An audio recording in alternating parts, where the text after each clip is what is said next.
Yes, thank you. The time it took to bring this resolution to the plenary, actually in the meantime we also adopted the Digital Single Market report where we were quite clear what we want to see regarding big data. First, the Parliament quite clearly asked to improve the business environment for growth and innovation in the data-driven economy. And secondly, in the Digital Single Market report we also called on the Commission to carry out a broad and transparent review of the big data. So the aim is not to have another study, but to review what needs to be done in order to improve the conditions for growth and innovation. And to understand and address the potential challenges so that we can encourage take-up.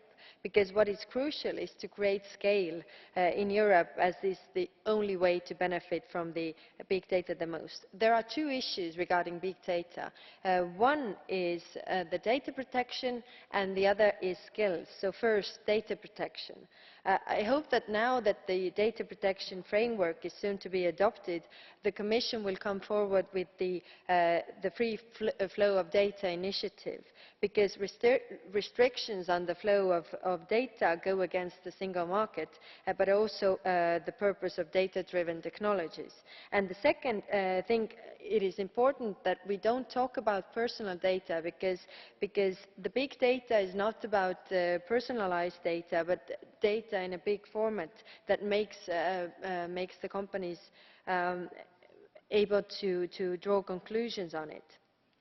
Secondly, as also Mr. Vice President pointed out, that it's also about open public data and also machine-generated data.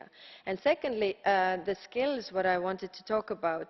If the big data is there, but there's nobody to use it because nobody knows how, and no businesses know how to apply these things, then there's just no use. So we just wait for the key recommendations in the e-skills strategy. Thank you.